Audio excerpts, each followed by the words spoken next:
G'day friends, welcome to day 10 of MERMAY. Day 10? Oh, I was just about to introduce you. Sorry, Steve's introduced himself, Hi, don't everybody. worry about it. Category is Rainbow Fish Realness. Category is We're Mr. going... Vanjie.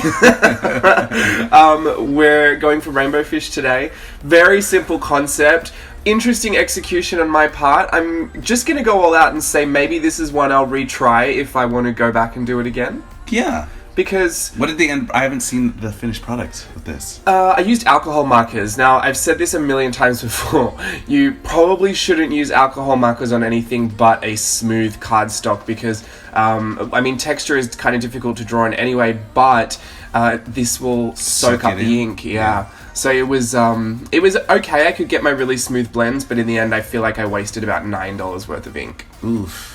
And the piece doesn't even look worth $9, in my opinion. I like their silhouette so far. There was a lot of promise in it. Yeah. I just think... I'm sure it's great. I'm just not used to colouring in so small anymore. Oh, you're the big leagues now. I do bigger pieces now. I do full-on art. You don't have time for us little kids. No. Little folks over here. No, to be honest, it was just there were small areas to colour in and I had my markers out, and maybe I even chose the most generic rainbow I could have found. Like, I could have even tried to mix up those rainbow colours, but...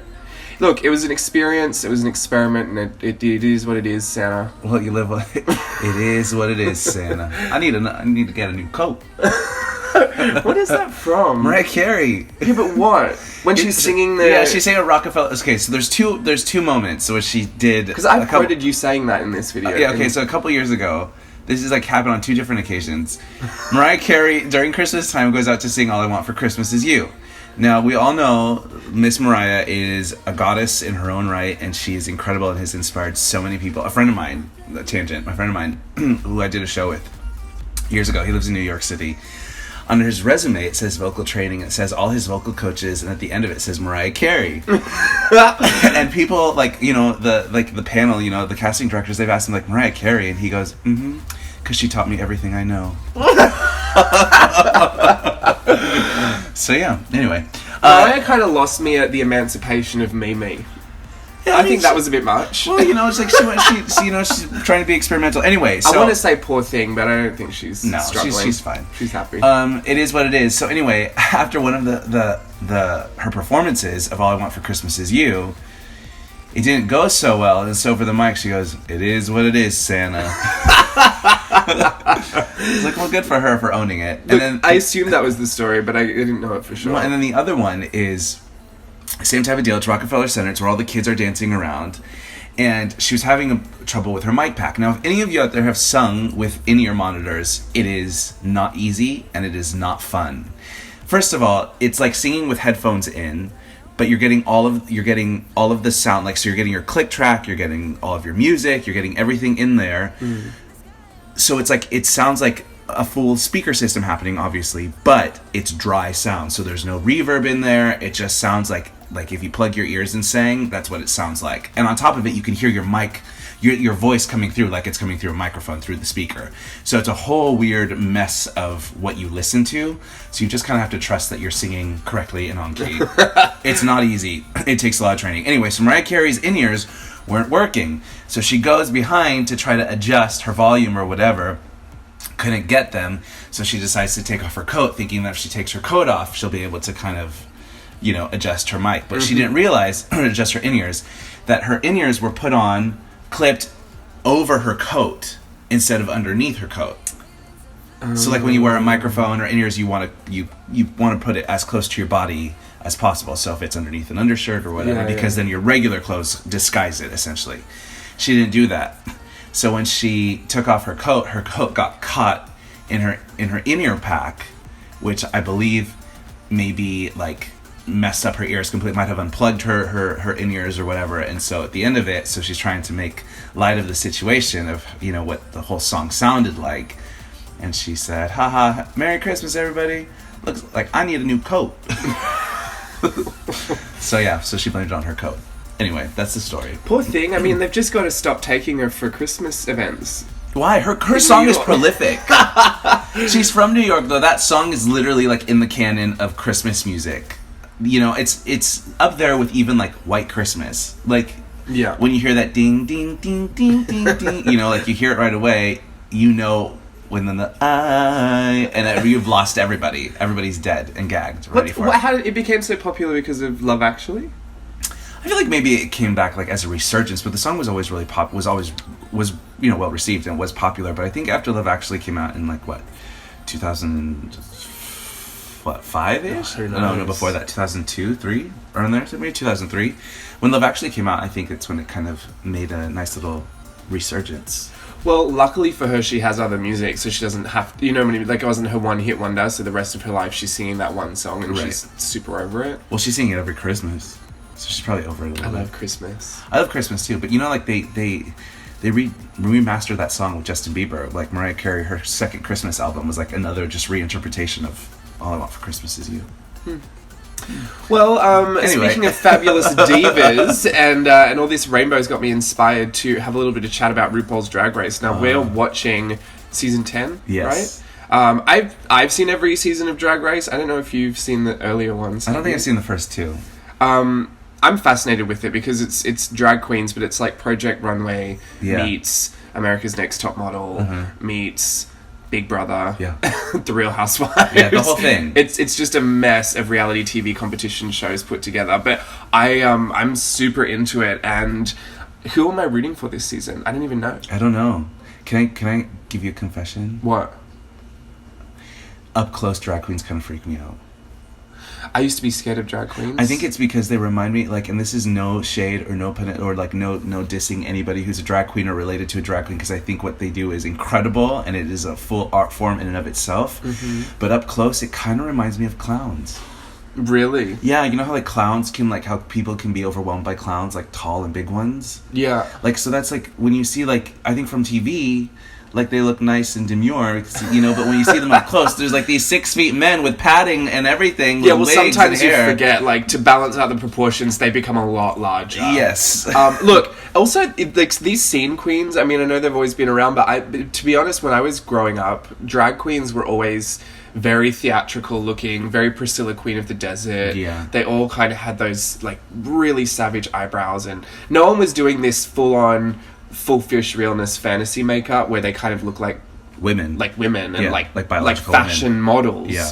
They were just doing. They honestly, like, I feel like they would look like Priscilla Queen of the Desert and were 7 feet tall. So I was intimidated. It was like a gimmick. Yeah, I was really intimidated by the look of that, and every time I would go out, like, to the clubs, I'd get super nervous that a drag queen would, you know, read me, like, pick on me in the audience and That's my fear. That's one of my biggest fears. I don't want to get no. I saw Bianca Del Rio and I was just petrified up the back she's the so whole good, time.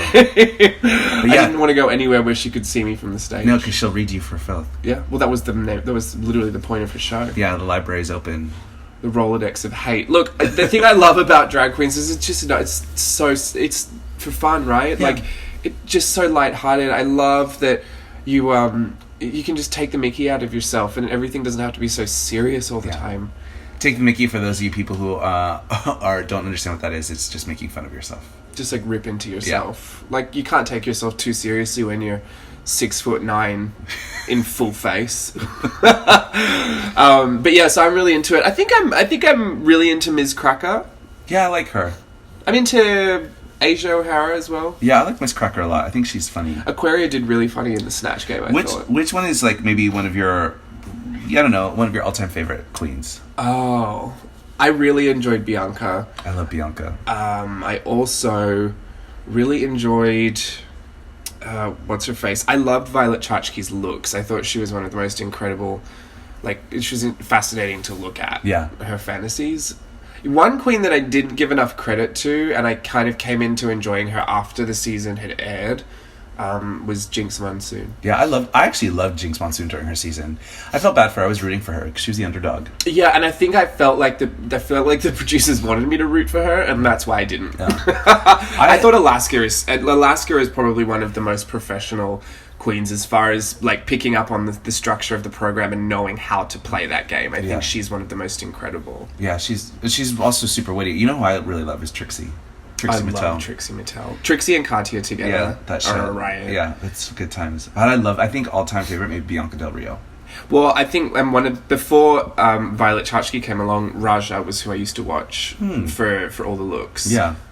It's so sad because they were on for a season and then you have to go and kind of scour the internet to find what they're up to now. And I don't know.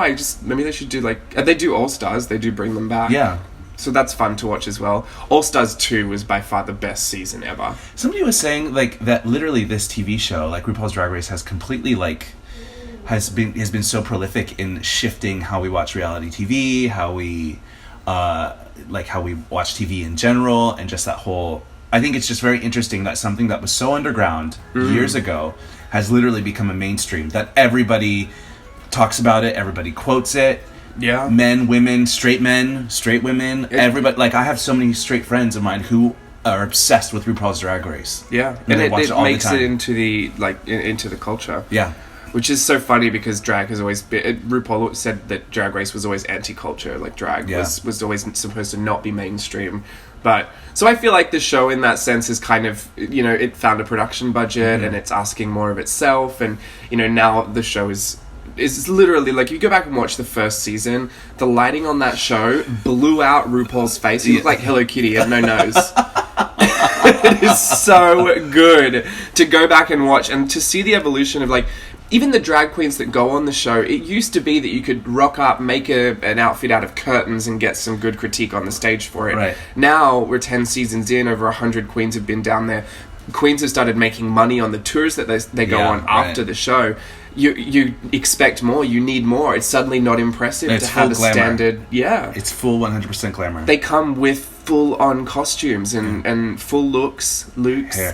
Lewks. So that they can win $100,000. $100,000. Look, if you have never seen RuPaul's Drag Race, I would say do yourself a favor, check out a couple episodes. It might be overwhelming at first, but the artistry that goes into how creative they are, how witty they are, to me is super inspiring. Yeah. And I think anybody who's a creative would just, I don't know, it would be advantageous for them. I can't speak today. I require advantageous marriages for my daughters. Right. But do you know what I mean? Because you just see how their mind works, how their creativity works, and how it all pulls together, and it's super great. They really are quite incredible. Yeah. They're creative beyond, what is just so they're looking at things they're unexpected. Yeah, because a lot of them start out with no money. They're working club circuits and they're getting tips, and that's their income. They have to pay their rent from that. They have to pay their bills. They have to get their groceries, and also have to furnish their costumes and their looks and their shows. And not only that, but they have to be funny throughout it. And a lot of them come from abandonment and from broken homes and families that didn't want them anymore. So you're struggling with those kinds of things as well in an environment where nightclubs aren't particularly the place you'd go if you're suffering. And it's so funny just to see, not even funny, it's really encouraging to see them have a platform to be able to launch their careers into exciting new places and to see what they do really built up for success and not constantly trod on and beat down for it. Even as gay men, a lot of us understand, just, I don't know how to say this properly, but drag queens have a hard time finding relationships even because people can't process that drag is a persona and a character that they have, and that's not real. That isn't real. It's a show. It's an act, or it's an expression. Some of them that their drag is their muse that they see in their head. It's if I drew the same girl every time I got down to draw here and I just wanted to become her. Pearl did that. Pearl would draw Pearl all the time and then wanted to just become Pearl. Right. So I just think it's really interesting that there's a whole life behind every one of those contestants, and they let you see into that, and I'm just really happy that they have this platform. Well, I guess it is kind of like a behind the scenes look. So I mean, oftentimes people ask me what my life is like, what my workplace is like behind the scenes, and while I'm not contractually allowed to speak about that, there is the disconnect. There's a distinction between me, Steve, as a real person, and then when I go backstage and put on a character. That's the exact same idea as what drag queens do. Yeah, and the show is the most comfortable way to get a look at that, because you don't actually have to go to a club and ask a 7 foot tall man in heels what your life is really like. But I don't know if you could do that. I'm not so scared of drag queens anymore. I've seen some really fun drag shows. I would like to go see a show. There's actually a current one that's like around the world tour, and Violet Chachki, and they're all like representing different countries. Violet Chachki is representing Ecuador. Oh, really? Yeah. It's so random. So random, right? Why choose Ecuador instead of, like, you know, any other... But she's not even Hispanic, is she? I don't know, maybe. I don't know. I tried looking. So, hey, Violet Chachki, if you hear this, let us know. Are you got an Ecuadorian fan over here? Are you Ecuadorian? Look, I saw one that was a Wicked show, and she had 2 backup dancers that were dressed as monkeys. I love it. Did she do a costume change? Have you seen the Elsas who do costume changes? Oh, I've seen the ones that spin around and suddenly become something new. Yeah, I think those are clever. You know who I do love? Who? Valentina. Oh, Valentina. I watched... She's beautiful. Valentina's beautiful. Like, she is... She's how I try to draw. Yeah, she's like... she is... I mean, her aesthetic is, like, so my muse. I don't know how she gets that shape. Right? That shape is, like, classic Barbie doll shape. Uh-huh. But that is a grown man. A grown man. Guys, Google Valentina, drag queen, and you will be astounded how beautiful she is. And what's the song she does? Así Fue, yeah. You can, like... Oh my gosh, her performance in that is so good. There's a YouTube video of her singing Así Fue, or lip syncing, Así Fue, at Mickey's, which is a bar in West Hollywood. And this is before she was even known or recognized, and before Drag Race, and she is just giving you... She brings telenovela to the stage. Literally every last ounce of passion and novela and everything. It is so good. You could believe she's got like a vial of poison in the back of her dress. She's going to drink it at the end of the thing. It's just too much. She's so good. I really love it. And she gets so caught up in the fantasy of it that she doesn't collect her tips like everybody else does. Like, I don't know if you know That's an artist. Yeah, some people go, like a lot of drag queens, like you just hold out dollar bills or whatever and they'll collect it as they're performing. And sometimes I find it really distracting because they're trying to perform, but they also have to like grab their money to be able to pay their bills. Right. And they're all trying to shove it in there. Yeah, they're trying to like put it everywhere, and there's buckets going around and stuff like that. But Valentina like gets so into it, she just doesn't go and collect any. Yeah. Or she's been like, if someone like jokes with her about the money, she just doesn't take it. She doesn't care. She's just there to perform. Yeah, she's in her moment. She's living in that, just in that acting. It's so good. Yeah. Anyway, Valentina. Oh, I went to a drag brunch at in Miami where they like stop street traffic and jump on the cars. Of course. Now that is incredible. That's a little overwhelming to me. But what about best drag queen thing that's ever happened of all time? Tandy Dupree falling from the roof. Who's that? Oh, that's I Need a Hero. And falls from the roof and falls onto the stage in full split. Full cooter slam from, like, what is that, maybe 10 feet in the air? Yeah, go search Tandy Dupree, I Need a Hero. It is too hilarious. Just watch the entrance. You've never seen anything like in your whole life. And then when he picks her up and throws her across the stage, she lands in the splits. It's so good. Anyway, I've got to finish because we've got stuff to do today. But I hope you had a great time listening to drag today. Go check it out. It's every Thursday, right? On what? On VH1 right now? No idea. Anyway. So I think it's Thursdays at 8, VH1.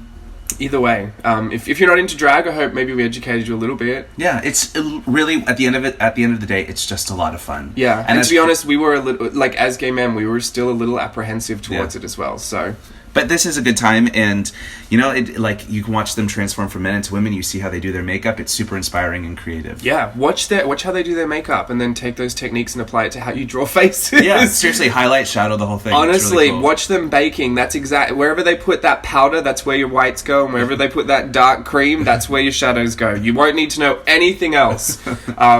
Truly, I do get a lot of my like face drawing skills from watching makeup tutorials. Well, these ladies, your mermaids are really pretty. Thank you. The primary colors look nice. They look nice, but like when you think about where I could have taken this to, this is a little generic, I feel like. Well, I think you're just being really hard on yourself, but I do like it, and I like how you put those little bubbles on the bottom. Yeah, look, I don't hate it. I just, maybe I might try this again and do it. I like, okay, there are different colors, so let me guess. Mm-hmm. So, the Latina is the one on the far right with that red hair. Yeah. And then... And also on the far left. Oh, okay.